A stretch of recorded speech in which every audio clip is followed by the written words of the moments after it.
The Renewable Portfolio Standard requires that all electricity retailers in California have a good portion of their energy sources come from renewable supplies by the year 2020. California will be much stronger in terms of the portfolio of energy sources that it has. The Renewable Portfolio Standard, is it realistic or a pipe dream? Straight ahead on Equal Time. From San Jose State University, you're watching Equal Time, exploring new issues each week, giving equal time to competing points of view.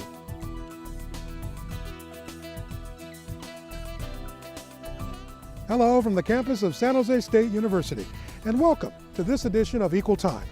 I'm your host, Journalism School Director Bob Rucker. The California government's mandate for so-called clean tech energy is approaching.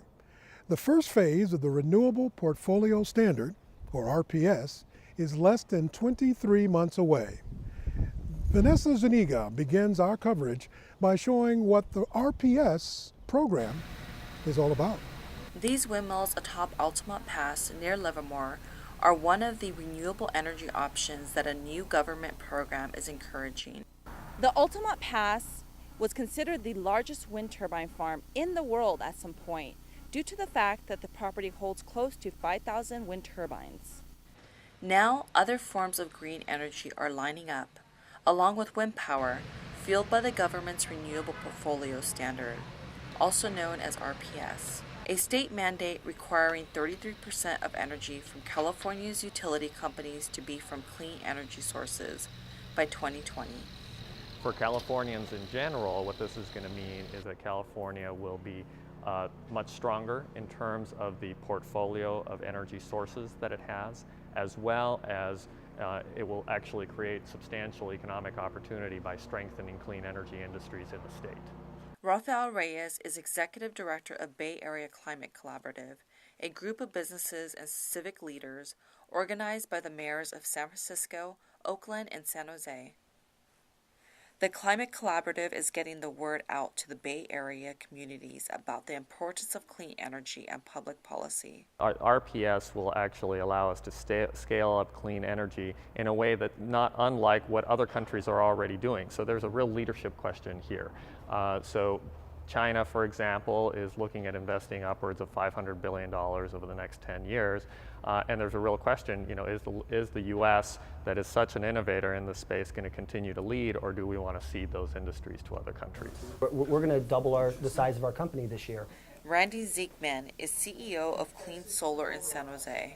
One has smaller cells, one has bigger cells. These are really popular because they have a black backing to them and a black frame, so they have this all black look. So when they're installed on a roof, it looks like this big black frame up there. The RPS standard and the rules and regulations set around that, coupled with our business motivations and our customers' motivations, really make for a thriving solar economy in California. RPS programs exist in almost 40 states, and similar policies are in place in several developed countries. But California's program, adopted in 2002, is seen as one of the most ambitious. You need at the beginning, you need that push, because essentially you're competing against oil companies and natural gas companies and coal companies that have been around forever, that have established business models with all kinds of money behind it. And the truth from a business perspective is, if you've got money, that's the key thing in the business, and people who have money can keep others out of it. California's RPS stipulates all electric companies must sell 20% green energy by the end of 2013, 25% by the end of 2016, with the full 33% requirement at the end of the decade. The key, though, is, and the thing that I worry about the solar industry or just renewable industry in general is that we lean too heavily on those subsidies, if it were tax credits or with the RPS, that we don't try to make a good business economic model out of it. The key is you have to do that long term. How do Californians feel about other types of renewable sources they can incorporate into their daily lives? I'm saving over $5,000, almost $6,000 a year. That's just one aspect we'll explore when Equal Time returns.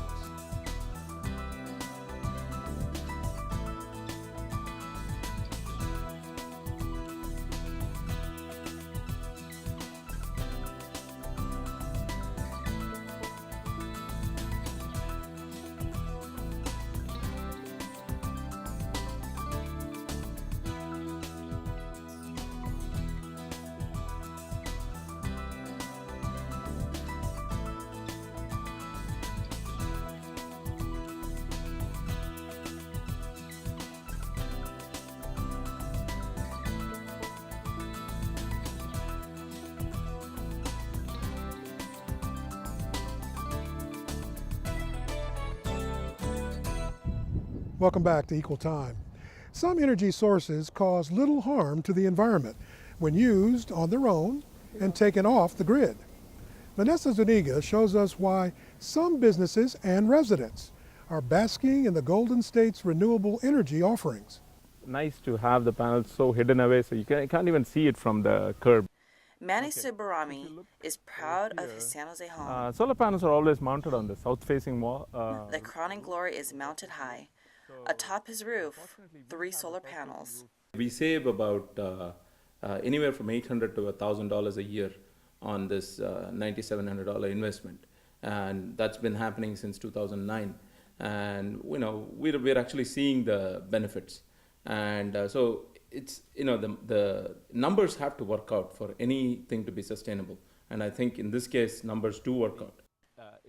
While he's thrilled with the savings, he is proud that his small investment provided jobs. It took about 2 people 2 full days to do it, and these were not made in China.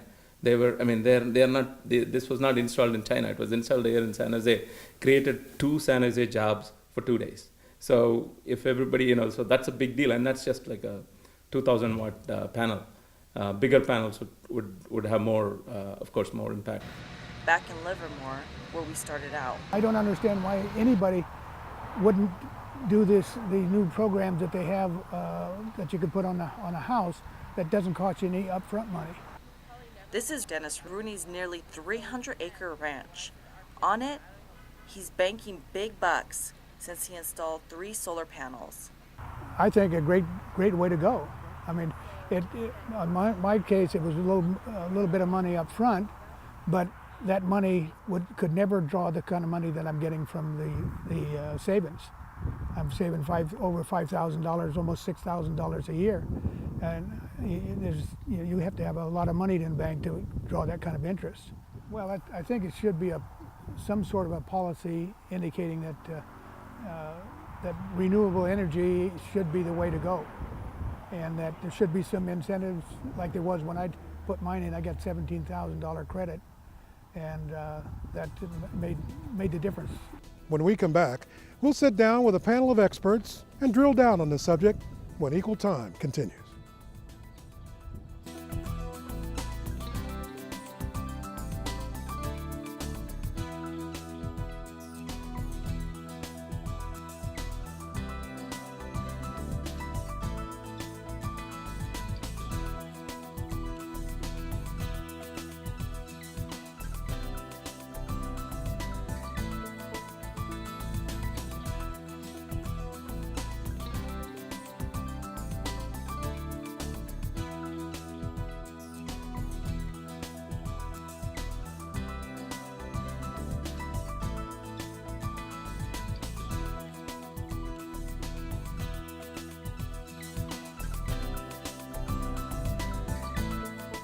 Welcome back to this edition of Equal Time.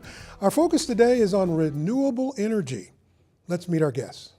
I'm Sally Lieber, State Assemblywoman from Silicon Valley. I'm Ann Smart. I'm Director of Energy at the Silicon Valley Leadership Group. Al Weinrob. I'm the coordinator of the Bay Area's Local Clean Energy Alliance. Kelly Daisy. I am Manager of Government Relations and New Market Development at SolFocus.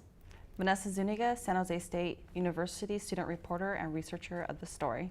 We thank all of you for being here with us today. You know, when people out there hear renewable energy, they're thinking, smart idea, what's the big deal? And that the big deal is sometimes we don't know if lawmakers get it, we don't know if companies and businesses understand it. How would you describe for the public that they understand why this is an important need for our society? Sally, would you like to start? I would. It's absolutely critical for our society. We know that global warming is already here. We're feeling the impacts already, and it's going to increase. And it's going to have a profound impact on political stability, on our national security. And so the Renewable Portfolio Standard, saying that about 1/3 of our energy should come from renewables, is just a very modest, common sense step to take. Now, Al, that makes sense to most of us hearing it. What are your thoughts? Well, modest is really an underestimation. It's really a crucial, necessary move that we need to make. We're not talking about 33% renewables. We're talking about 100% renewables. Right now we're on I would say, a fossil fuel death march for society, and if we can't address that, we're just not going to be around very much. The whole question of climate crisis and the economic crisis are hand in hand. We have to work out another arrangement for living and being able to get energy that's totally renewable, totally sustainable, and totally serves our community's needs.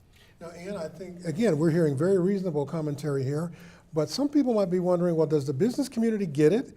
And most importantly, what is it they're going to do to help in this cause? Well, sure. I mean, for the business community, we're looking for a reliable source of energy and a diversified source of energy.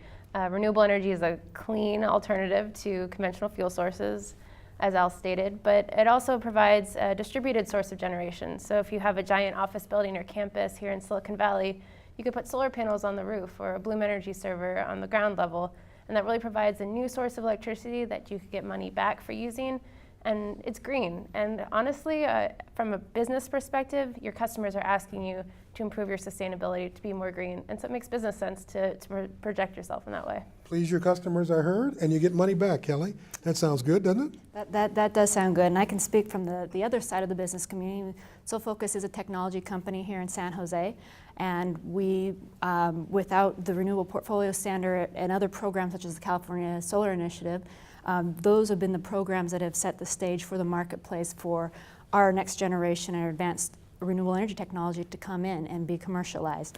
I can give a really good example in the public sector. So we have both public and private customers. And the first commercialized CPV, which concentrated photovoltaic, which is our company's technology, was at Victor Valley College in Victorville, California. And it was the California Solar Initiative and the net metering policies that really enabled that project to take place. And that the colleges saved quite a bit of money off of their operating expenses yearly just from the savings on their energy bill. Very good. In a moment, I'm going to ask Vanessa to share some more of the research from her effort. But I think some of the public out there may wonder, Sally, what's taken us so long? I mean, really, as a nation, as a state, as a community, isn't this something we should have been looking at 10, 15, 20 years ago instead of waiting to the 21st century? Absolutely. We've literally waited until a crisis is here. And as was mentioned, this is a very small step, actually, towards a much larger need and a much larger business opportunity. And California is leading the way in a certain sense, even though we're making very modest steps towards this. And I think a big question for us is how will this stimulate action at the federal level? We need to have a federal energy policy that supports renewables, that supports efficient technologies, the availability of energy for industry. We only have to look back a few years to the energy crisis to look at what happened to our Silicon Valley businesses when the electricity went off and it ruined chip manufacturing that was going on, for example. I remember that.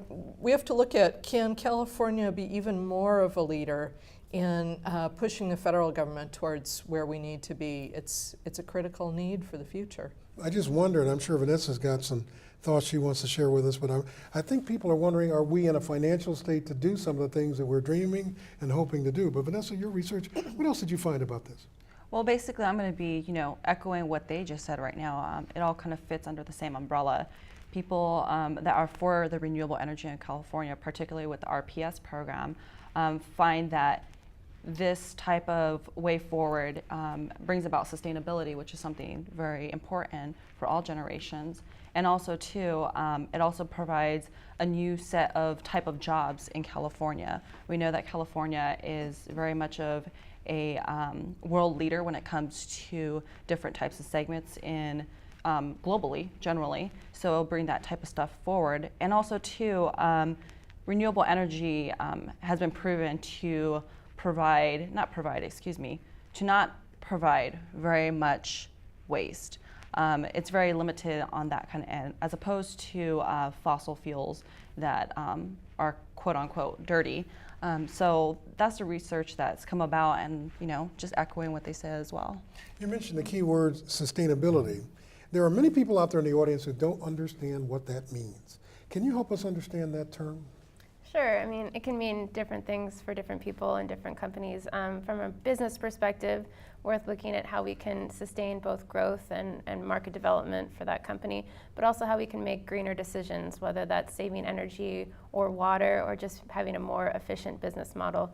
For a business, you're looking at an entire chain. So like Kelly's company makes a technology, but they have to look at their supply chain from beginning to end and figure out how can we save some energy from transferring the different materials? How can we look towards deploying solar in a way that reduces water usage? How can we look at a way that has the minimum carbon footprint, the minimum amount of environmental impact possible? Sounds like she just gave a roadmap. Go ahead. Well, maybe I could sort of, when we're talking about sustainability, we're largely talking about the sustainability of our own communities, right?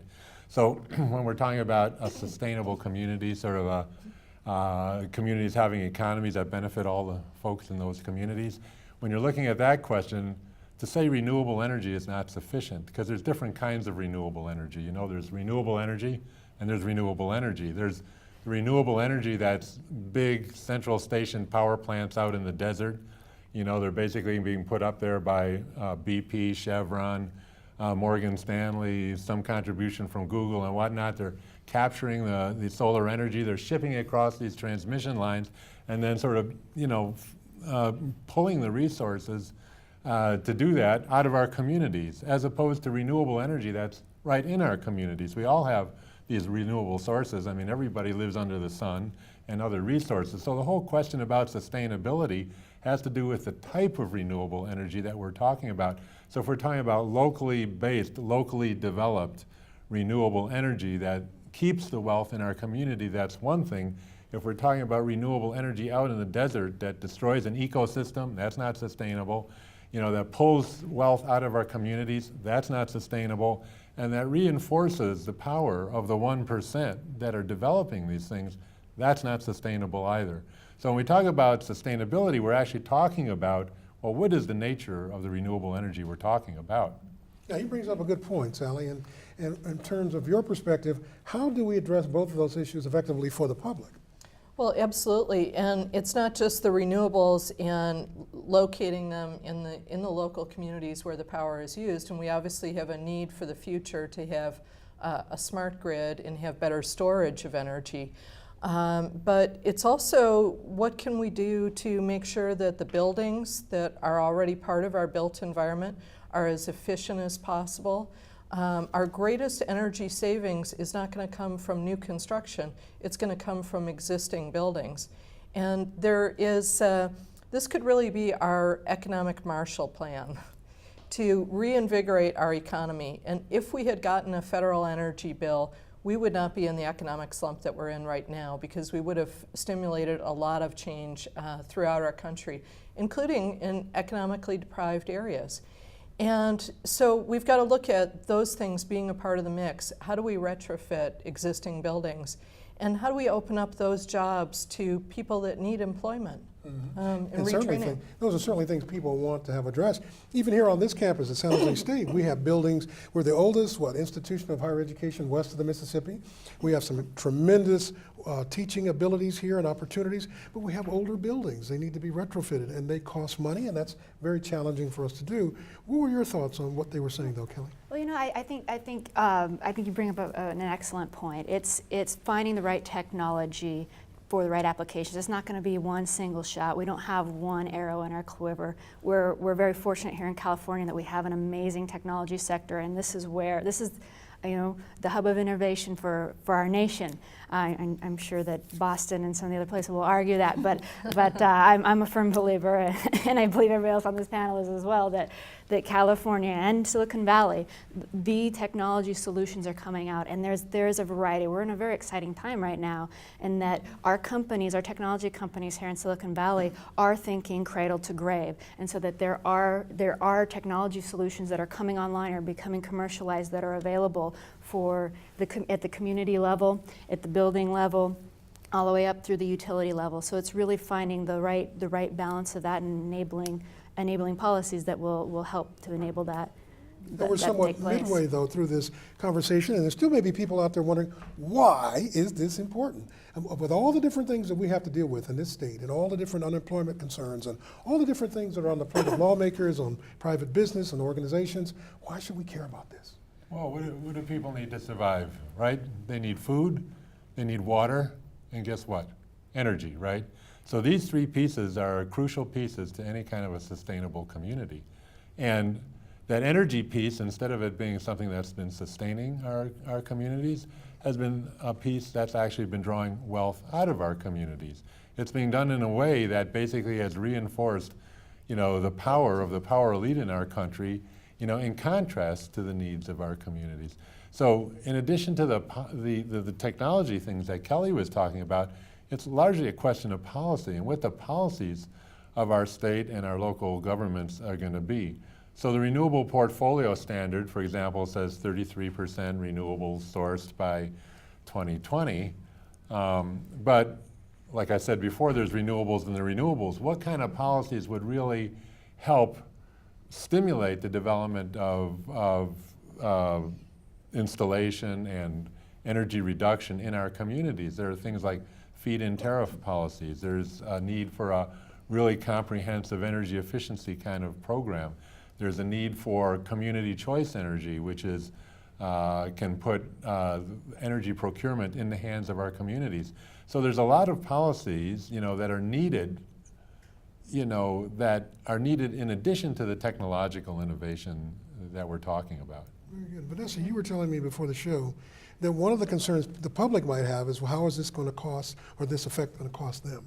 What is going to be the impact from your research, have you found, that are the questions or the concerns about the public? Well, I first should start off saying it's very debatable. I'm going to play devil's advocates here with everyone at the panel, but the ones that are coming more from the right side of it all, so to speak, are saying that the RPS in particular and just renewable energy sources in general will bring up the cost of electricity in the state, therefore driving businesses that are in California to look elsewhere to set up their business, or even possibly expand it somewhere else as opposed to expanding it here in the state of California. Also too, there's individuals saying that there's not enough, it's not enough predictability to, say a lot of these renewable sources are driven off of, sun, for instance, with your company, and also wind. And you can't always predict when the wind's gonna hone in, quite rapidly to bring about wind power. So they're saying it's impossible to predict that. And also too, there's also individuals bringing up the fact that on the local level, Solyndra recently went under, and the Obama administration basically provided a $500 million plus funding towards it, and it was basically money thrown down the drain. And another last one I'm going to touch on that recently came up on March 15th, UTC, who is the owner of a company that's located by Santa Barbara by the name of Clipper Wind Power, they basically have decided to get rid of this part of their business because they're saying that there's not enough, you would say, money that's going to come forth from that. So these are all things that are being brought about on the different side of it all. So with that being said, Sally, I know that you've been in the state for quite some time and you work on the policy side, like Bob has said. What are your concerns about those type of things being brought up? Well, I think it's an evolution of how we look at energy in our state. It's clear to me that in the future we're going to do, as Al said, and look at every stationary object as the possibility for solar collection. If we think about park benches, the roofs of buildings, all those kinds of things. And it does take upfront investment. But what our businesses in California are going to thrive on is lower cost, abundant, reliable energy. And so it's something not everyone comes into the state legislature understanding energy policy, under term limits, most folks are coming from a local city council or a board of supervisors where they haven't dealt with that kind of policy infrastructure and perhaps those kinds of issues before. But it's something that we have to have a mosaic of a lot of different solutions to get to the end point. And I wonder, Kelly, if there's some concern out there in light of what the Obama administration had to do, and there's been certainly criticism of the fact that money was put into a company that is now bankrupt. As a manager, do you worry about that?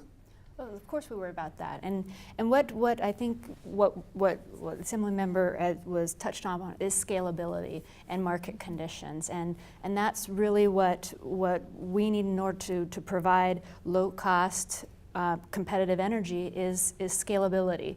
And right now I think across the nation we have renewables account for a small fraction of the pie, and that's not scalable. And so I think what the current administration was trying to do was to spur on that scalability. In order to have reliable, low-cost energy, you have to be able to manufacture that at volume. And so those are the types of programs that the government was trying to encourage. And as a manager, I look at market. I look at market conditions and market forces. Where are the markets most stable? Where are the market signals most stable?